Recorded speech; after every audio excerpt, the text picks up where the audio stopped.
I'd like to talk to you this time about a topic that I've been thinking about recently, and I'm titling this talk Secrets to Your Spiritual Evolution, Enlightenment and Ascension. Have you ever thought to ask yourself what you are seeking and why you are seeking? What is it that you're looking for? It's an interesting phenomenon that causes me to have an interest and desire of presenting a video such as this one, and then it motivates you to want to watch it and hear what I have to say. It's a little bit like a moth being drawn to a flame. It just knows that it has to do that, but it ends up being consumed by the flame. And similarly, we're, as human beings, relentlessly drawn to discover spiritual qualities, nature, understanding, and ultimately enlightenment. And ultimately that leads to dissolving into the light.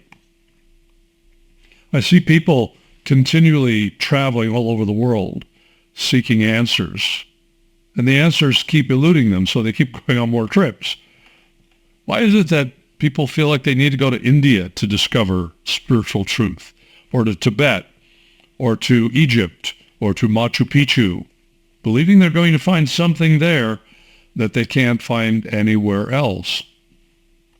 But what is it that motivates you? What motivates you to so strongly keep seeking? Well, for one thing, we instinctively feel that there's something missing.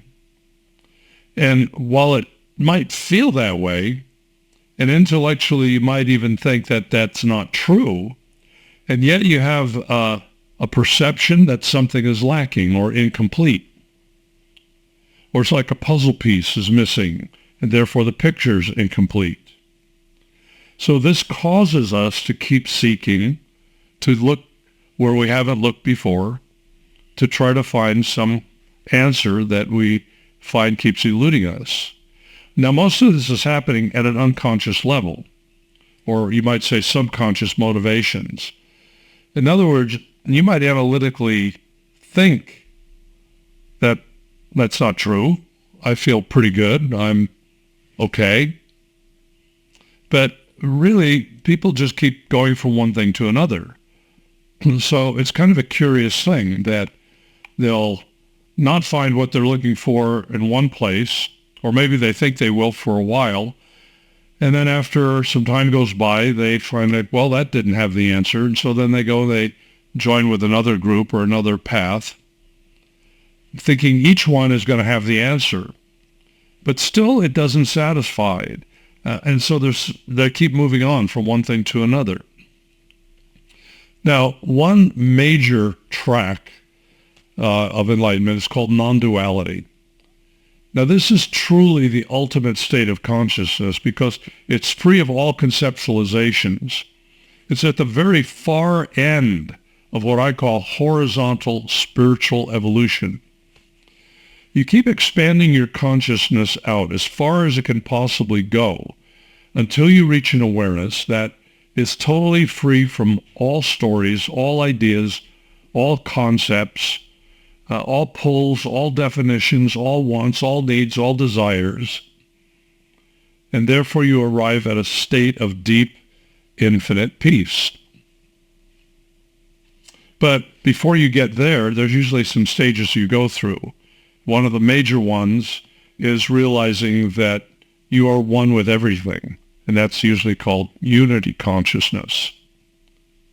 It's certainly a profound realization, and it changes you. But non-duality is beyond all conceptualizations or manifestations. So a non-dualist would say there's nothing to be in unity with. In other words, it's all an illusion. The non-dualist has the perspective that they eventually completely dissolve all sense of individuality and they cease to exist or incarnate. And some of them will even say that there is no reincarnation because in truth there's nothing to incarnate. Everything is an illusion. Sri Nisargadatta Maharaj believed that, and he's usually regarded as one of the most prominent non-dualists. And I certainly agree with this to a point.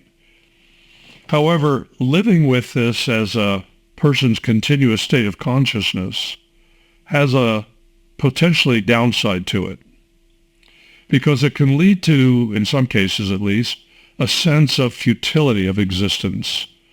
If everything's an illusion, then there's no meaning or purpose to anything, and therefore, what is the point of existence at all? Well, hang on to your hat, because there's another aspect that I'm calling vertical enlightenment.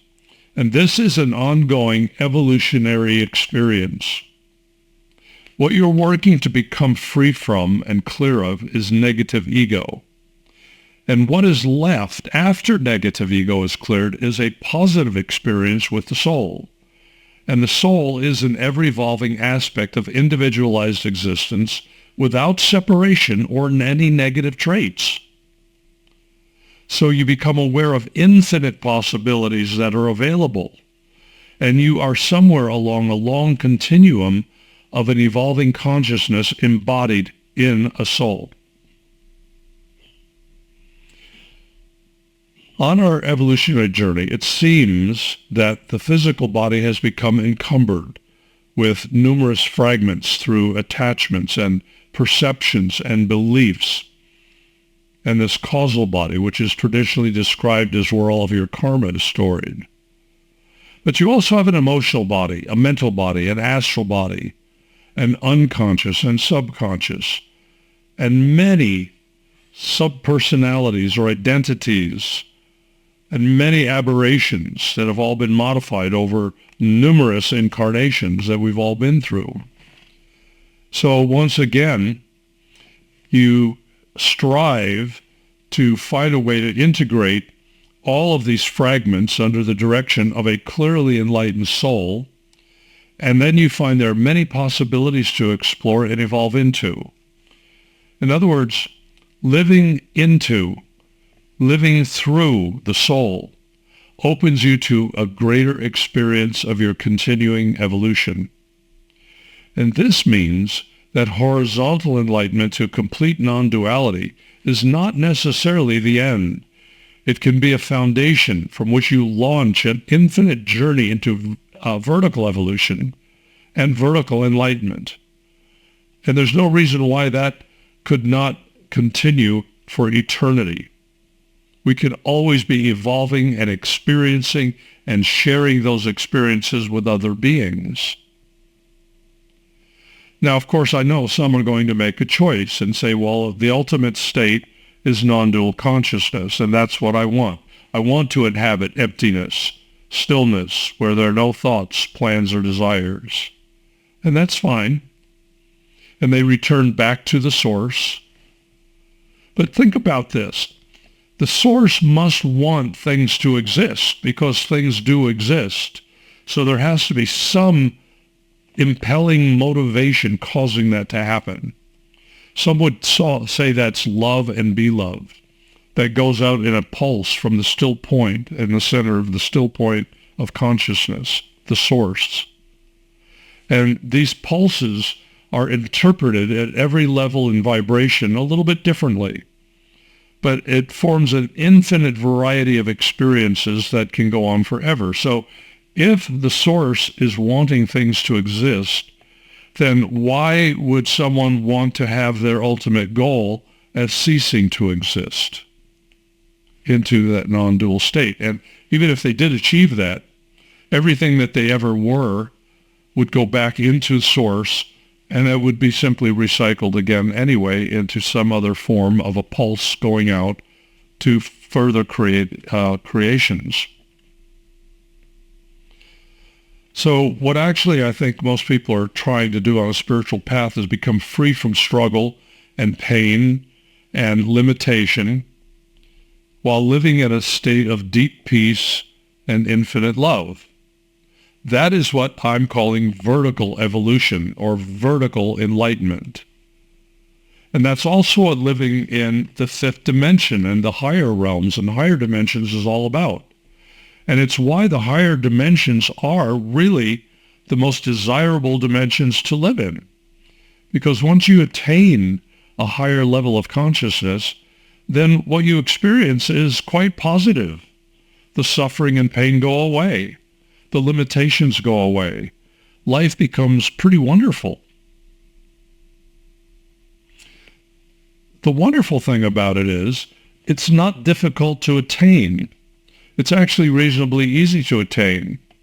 All you have to do is keep dissolving and releasing and letting go of all the ego programs like anger and fear and jealousy and guilt and hate and envy and greed and selfishness and all the other negative characteristics that make up the ego, while simultaneously embracing love and kindness and generosity and service.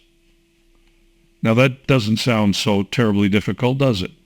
And it actually isn't once you dedicate yourself to that path and you begin applying yourself in the ways to do that. I have a lot more on this topic and the way to achieve both horizontal and vertical enlightenment in my book, Handbook for Enlightenment and Ascension. You'll find it in Amazon and all the formats, including all the print formats, Kindle, and even in audio.